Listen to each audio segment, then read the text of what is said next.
Alrighty. Hope you guys are doing all right. This whole quarantine stuff has been pretty crazy. I hope you guys are doing okay with this whole coronavirus thing. I know you're not supposed to talk about it on YouTube and stuff like that, but really hoping you guys are all right. Really stay safe out there.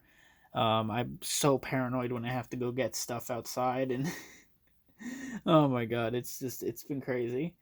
So I hope you guys are okay, and I wanted to show off kind of something that I've been working on a little bit.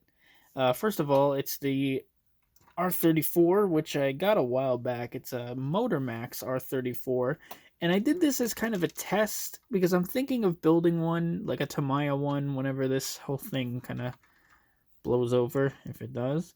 Um, of kind of doing a Too Fast, Too Furious Skyline because I do know that there's people that do make the decals for it. So I'm kind of thinking about doing it. I'm not 100% sure. I mean, it wouldn't be that hard in terms of paint. All I'd have to do is just paint the skyline silver, and also have to build that NOS system in the passenger seat, which that would be a bitch. But I think I can do it, hopefully. But what's interesting about this is that this one's left-hand drive. You never see left-hand drive skylines. That's pretty cool. It's kind of funny that the guy who owned the Too Fast Too Furious Skyline, he also owned the Toyota Supra when they were making the first and second movie. He absolutely hated the look of the Too Fast Too Furious Skyline. It's crazy because of how iconic that car is. He thinks that the stripes on the front were really, really a bad decision. He thinks that they're muscle car stripes. He just called them muscle car stripes, which I think is really stupid. I always thought they were just generic racing stripes, but that's just my opinion. And he's just like, it's basically like building a Camaro and putting a Japanese flag on it. I don't know. I might be in like the minority here, but I'm really interested in how different cultures customize cars. Like if you gave someone who was in Japan who did mostly JDM cars, if you gave them like a Dodge Challenger or something like that and said like customize this, I'd love to see how they do it. Like that kind of thing. Like with what they have available over there and stuff like that. Like I'd love to see that kind of shit. I don't know. I find that really interesting. I might be the only one. A lot of people might just be like, no, American muscle has to be customized by American people or something like that. Some people might just be, really bad with that idea and not be open to it. But me, I find that kind of interesting, seeing how different cultures would do with like our vehicles and how we do with other vehicles like, Japanese cars, how they're customized over here. Anyway, uh, yeah, this is a nice little diecast. All I did was do the stripes on it. I added a license plate on the back. I believe these were from a Firebird. So that's pretty cool. Now I have another thing that I've been working on, and I'll show this one off on camera because you guys have seen this car before. Also, yes, I am using Wings of Fire Book 2 and Book 3 as the background because I looked at my last video and you can see like the wall. This is where my computer is, my little laptop. And I'm just like, that's really ugly. I need to move that. And I did. And I need to put something there. And I did. And it's those two books. Yeah, I'll get the other model. Here it comes. Boom, baby. Okay, so what is this one? This is that Fast and Furious Revell diecast, buildable diecast that I built on stream once, which was really fun. And after a while, it sat, and I put NASCAR wheels and tires on it. It had like these Goodyear Eagles on them, which looked super mean. One of them snapped off recently. I couldn't get a replacement because it didn't have the lettering and everything, and I didn't really have any that fit. And not to mention, I never talked about this, but it rubbed the fender really, really hard, and it wasn't able to roll. So I got rid of those, and I replaced them with the Revell.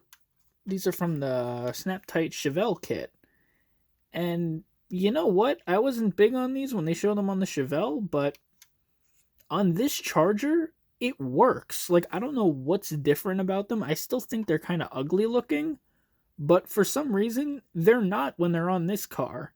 It looks good. So what I do to this charger since the last time we've seen it? Well, I changed out the wheels and tires, obviously. I put the RT emblems there, which are from Revell's 68 charger, painted them red, and stuck them to the doors. I'm actually surprised they've been holding on that well since I used, um, I think it's Tamiya glue. I could be wrong. The extra thin glue. It comes in a little bottle with a green tip. You guys know what I'm talking about. Anyway, I put mesh on the grill, which doesn't look that great, but whatever.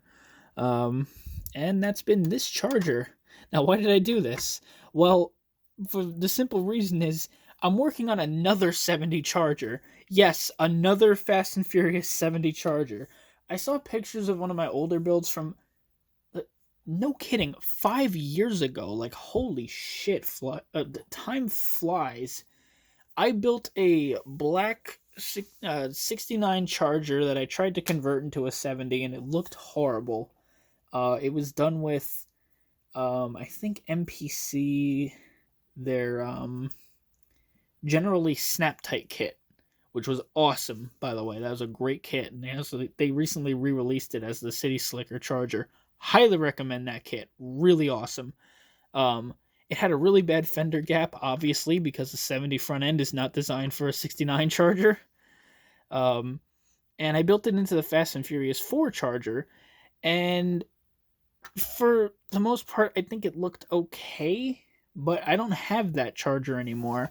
I remember I cut a hole in the hood, and I built, like, you ever built the Aoshima Mad Max Charger? Mad Max Interceptor? It has like this little piece that you put underneath, and I replicated that like perfectly with styrene back in the day, and I built my own to put the blower underneath because there was no engine. It was a snap tight kit, and that's how I did it for that one.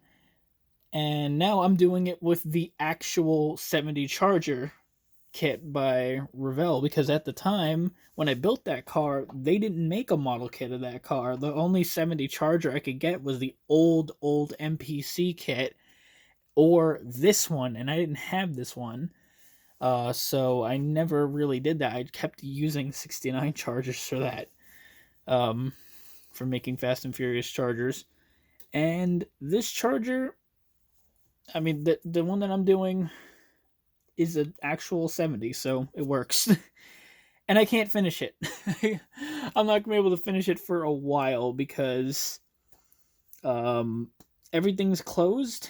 Only like essential, like food shopping and food places are open now, and I can't go to a hobby store to get the correct wheels and tires, which I know where to get them. I know what model kit to get them off of, but I can't go get them because nothing's open.